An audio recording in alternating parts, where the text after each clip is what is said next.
Assalamu alaikum. Yesterday we have also studied supply chain operation reference. We have done it.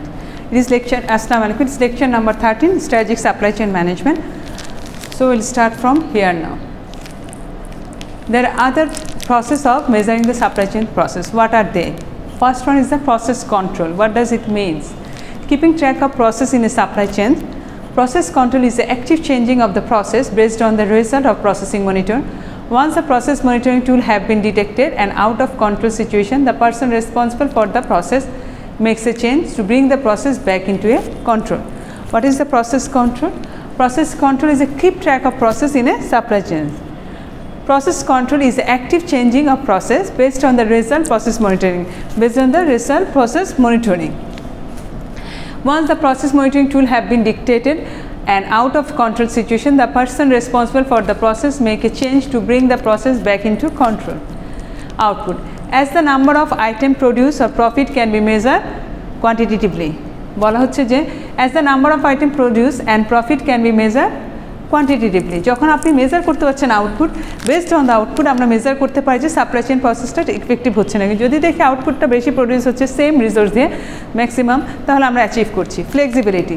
There are different type of indicator that are develop to measure logistic and supply chain activities. অনেকগুলো activities আছে flexibility দিয়ে। The 4 direction: quality, time, financial productivity, which is considered to have complete analysis as they need to work together. What is it? 4 indicators are quality, time, financial productivity, and which are considered to have complete analysis as they need to work together. Quality ta ki? It is the simplest approach to implement measure the company. It refers how an organization performs its activities. For example, the most common logistic indicator is accuracy. The main criterion is the focus on time on doing or completing the activities. It keeps track whether the activities can reduce the time, enhance the supply chain performance. The main criteria is focus is on time of doing or completing the activities. It keeps track whether the activities can reduce the time, enhance supply chain performance. It helps to identify the cost driven in a supply chain it to be more efficiently managed by the company. It helps identify the cost driven in supply chain to be more efficiently managed by the company. কত efficiently সে financial resourceগুলোকে manage করতে পারছে। Productivity, it examines how well the resources are used. It is important to indicate the view historically it can be harmonized to work together to identify the trade-off for strategical improvement over supply chain performance. It is important to indicate that views holistically খুব accurately খেয়াল করা, or it can be harmonized to work together to identify trade-off for strategical improvement over supply chain performance. Role of key performance indicator বা KPI বলতে কি বুঝেন? Key performance indicator in the supply chain management is important like other businesses. KPI is very important in business organization. Established KPI business organization could provide internal and external client with the actionable metrics in easily accessible, যেগুলো easily accessible হচ্ছে। Customize format that can be used to increase effectiveness, efficiency of their operation along a supply chain. কি দিয়ে আমরা করছি? 4 key performance strategies: measure, innovative, and propagate. The bullwhip effect in supply chain. The bullwhip effect in supply chain phenomena describe how a small fluctuation in demand retail level can cause progressively larger fluctuation in demand at the wholesaler. এখানে বলা হচ্ছে বুল ইফেক্টটা কি? বলা হচ্ছে small একটা, ধরেন আপনার হঠাৎ করে একটু ডিমান্ড বাড়ছে, কিন্তু পুরো সাপ্লাই চেইন প্রসেসে ওইটার কী ইম্প্যাক্ট হচ্ছে? একটা হিউজ ইম্প্যাক্ট পড়ে, কারণ আমার প্রত্যেকটা প্রসেসে এটার কাজ শুরু হয়ে যায়। যখন আমার ডিমান্ড বেড়েছে, ধরেন আমার 10% বা 20%, কিন্তু এটার জন্য আমার সব জায়গায় আবার কাজ করে আসতে হচ্ছে, কারণ নাহলে প্রোডাক্ট স্টক আউট হয়ে যাবে। The bullwhip effect is also characterized by the fluctuation in inventory level that can cause an increase for parts material on the supply chain. This chain resulted in the action of the company to request more supplies to satisfy the new demand. The bullwhip effect can usually flow up along the supply chain from the retailer, wholesaler, distributor, manufacturer, and suppliers. The demand for goods is based on demand forecast from companies and rather than actual customer demand. Procter & Gamble first mentioned the concept of bullwhip effect, the example of the best selling product Pampers between the customer and suppliers. এটা প্রথম বের হচ্ছে Procter & Gamble. Procter & Gamble এর প্রোডাক্টগুলো কি কি? Ole, Pampers, এই যেগুলো।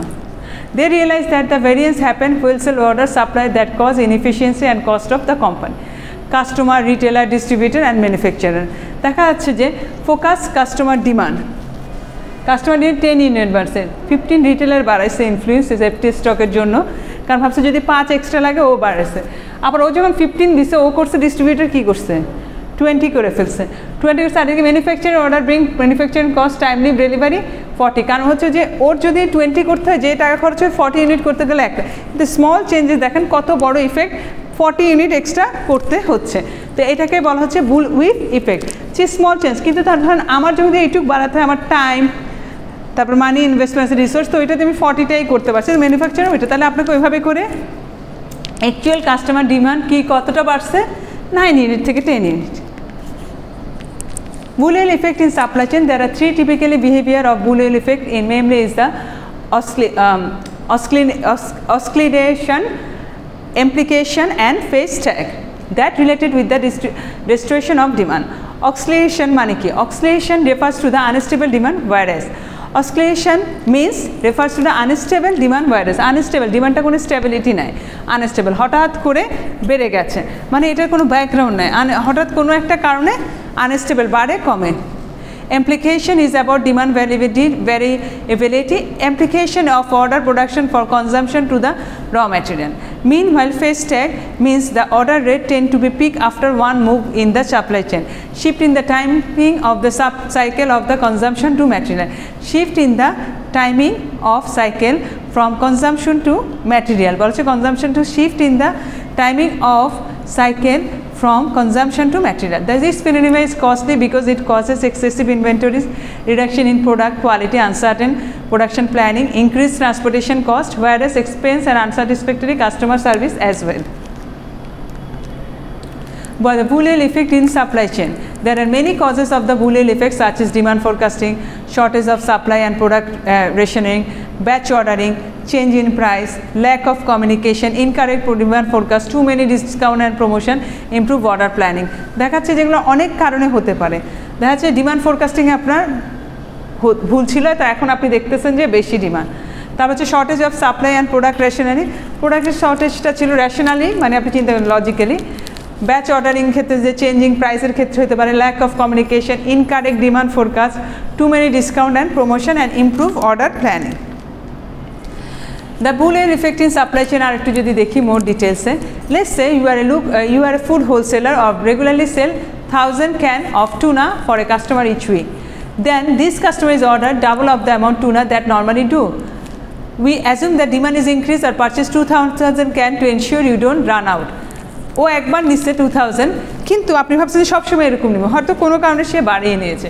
Seeing your increased purchase, your supplier may increase the amount of tuna they stock, they further amplifying the issue. ওরাও আবার স্টক, সাপ্লায়াররা আবার স্টক করা শুরু করছে।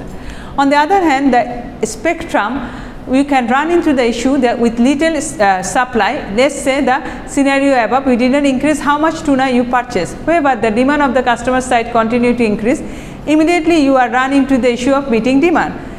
You then place a large order with the supplier who also cannot meet the demand, leading to the scarcity in a can of tuna. এখানে গেছে এটা, কিন্তু আমরা একটু ডিটেলস এটা একটু দেখব। আমি একটা নোটস করে নিয়ে এসেছি, ওটা একটু দেখি আমরা, তাহলে আমাদের একটু বুঝতে সুবিধা হবে। নোটসটাতে আমি কি দেখছি দেখেন, এগুলো আমরা পড়ে ফেলেছি। The Bullwhip effect in supply chains performance, এটা একটু more details হচ্ছে। The Bullwhip effect can have several negative consequences and supply chain performance. কি কি? এক্সেসিভ ইনভেন্টরি, যেটা করে আপনাকে এক্সেসিভ ইনভেন্টরি, যেহেতু আমি একটা অ্যাজিউম করে রাখি 10 ইউনিটের জন্য দেখা যাচ্ছে শেষে যে 40 ইউনিট জমা হচ্ছে, তো একটা এক্সেসিভ ইনভেন্টরি জমা হওয়ার চান্স থাকে। Excessive inventory, companies may end up carrying with the excess inventory to buffer against the demand variability, tying up capital, increase holding cost. Poor customer service, fluctuating lead time, stock out resulting from demand variety can lead to the delay in order to fulfill and dissatisfy customer. Inefficient operation, erratic demand patterns can disrupt production schedule, increase setup time and reduce the overall operation efficiency নষ্ট করে ফেলছে। Increase cost, managing the bullion effect require additional resources for inventory management, expedite shipping, production adjustment and আপনাকে expedite shipping এ যেতে হচ্ছে কেন? expedite shipping is the shipping process where you have to pay more, the shipment company charge you more because they are deliver the goods faster they can. To mitigate the brutal effect, mitigate হচ্ছে কমানোর জন্য, minimise করার জন্য companies can adopt strategies such as improving demand forecasting accuracy. আপনাকে যেটা করতে হবে আপনার ডিমান্ড ফোরকাস্টিংটা একুরেট হতে হবে, যত একুরেট বুলিয়ন ইফেক্টটা তখন থাকবে না। Reducing order batching, implementing supply chain visibility tools, then হচ্ছে কি collaborating closely with the supply chain partners, reducing lead time through process improvement and inventory optimization techniques. By addressing the root cause of the demand variability and improving coordination across the supply chain, companies can minimize the bullwhip effect and enhance supply chain performance.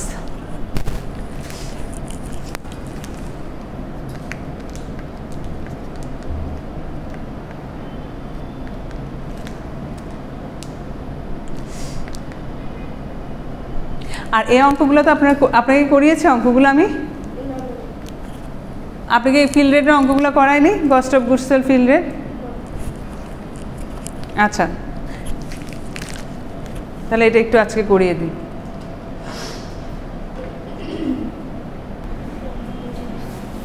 ঠিক আছে, আসেন অঙ্কটা করাই দিই। হ্যাঁ, board towed লাগবে না, আসেন এখনই আসেন।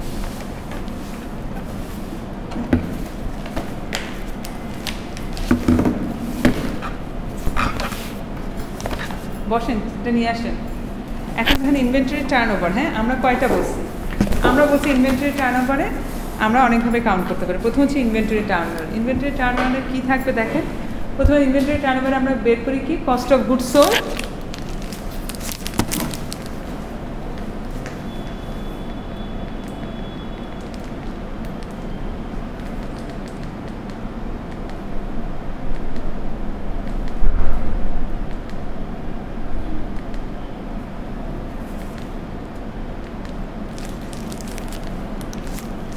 ইনভেন্টরি টার্নওভার রেশিওটা কি একটা রেশিও, এটা রেশিওটা কীভাবে বের করি? কস্ট অফ গোল্ড sold divided by average inventory. এখন দেখা যাচ্ছে কস্ট অফ গুডস সোল্ড কত আর অ্যাভারেজ ইনভেন্টরি কত, এটা আমি দিয়ে দেবো। কিন্তু আপনার যেটা কাজ হবে সেটা হচ্ছে ইমপ্লিমেন্টেশনটা বের করে দেওয়া, অর্থাৎ ইনভেন্টরি রেশিও কত হলে কোম্পানির জন্য ভালো আর কত কম হলে কোম্পানির জন্য খারাপ। ফর এক্সাম্পল ধরেন এখন কস্ট অফ গুডস সোল্ড হচ্ছে কি 1 লাখ টাকা, cost of goods sold is 1 lakh টাকা and in average inventory is 20, এটা করেন, ডিভাইড করেন। 1 লাখ টাকার এভারেজ ইনভেন্টরি 20,000 আর কস্ট অফ গুডস সোল্ড হচ্ছে কি 1 লাখ টাকা, তাহলে এখানে কত হচ্ছে? ইনভেন্টরি টার্নওভার রেট কত? 5। এখন দেখেন that's means the sale and purchase inventory 5 is over the given period. Higher turnover ratio indicate the company selling goods more. Turnover রেটটা কী করে? আপনার কত টাইমে আপনাকে ইনভেন্টরিটা ফিল আপ করতে হচ্ছে, তার মানে যত বেশি সেল হবে তত বেশি এই রেশিওটা তত ভালো হবে। এখন based on your company size everything আপনার ইনভেন্টরি টার্নওভার রেশিওটা যাবে। অনেক বড় কোম্পানি অনেক ফ্রিকুয়েন্ট হবে, দেখা যাচ্ছে 12 হবে না, আরও বেশি হবে। যত ভালো আপনি বলবেন high inventory rate indicate that the company has efficient number of sale, যত বেশি তত বেশি সেল হয়। Interpreting inventory turnover ratio, high ratio কী করে? Inventory turnover ratio suggest that the company is selling inventory quickly which is include sales performance efficient and inventory management, দুইটাই বোঝাচ্ছে। Low ratio conversely low turnover ratio may be indicates low sales and overstocking inventory. Low ratio মানে হচ্ছে কি আপনার তো সেলও কম হচ্ছে আবার স্টকও বেশি থেকে যাচ্ছে, দুইটাই খারাপ। তারপর হচ্ছে কি আরেকটা কী বলছে আমরা ইনভেন্টরি ডেজ অফ সাপ্লাই, এটা একটু করিতে দেখেন। ইনভেন্টরি ডেজ অফ সাপ্লাই, এই যে 2 নম্বরটা ইনভেন্টরি ডেজ অফ সাপ্লাইটা কীভাবে আমরা ক্যালকুলেট করবো? লিখেন average inventory divided by cost of goods sold divided by number of days of the in the period. তাহলে দেখেন average inventory days of supply,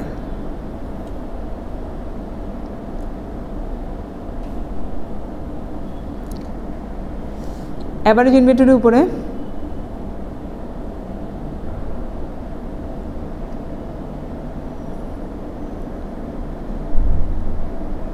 COGS মানে কস্ট অফ গুডস সোল্ড, এখানে না নিচে COGS divided by slash then slash number of days in the period.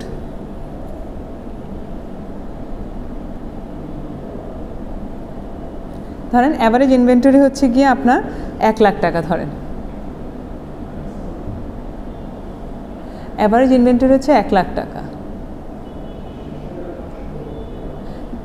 আর তারপর cost of goods sold হচ্ছে 50,000,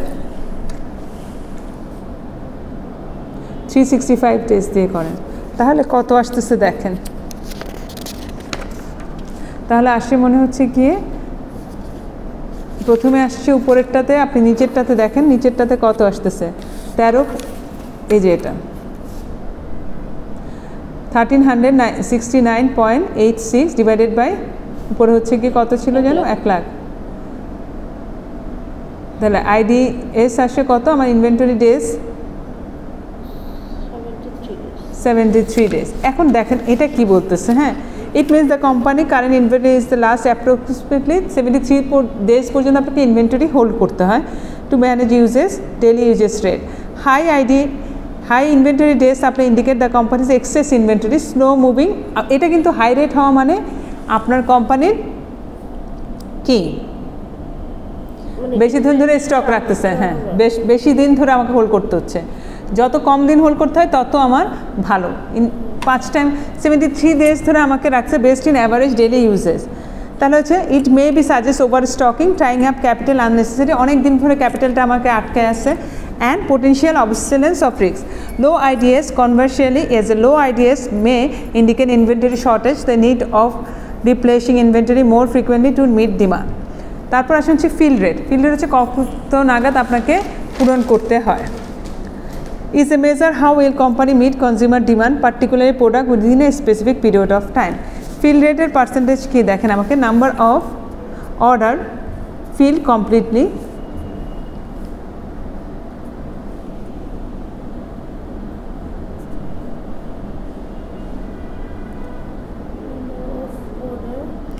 completely divided by total number of order placed.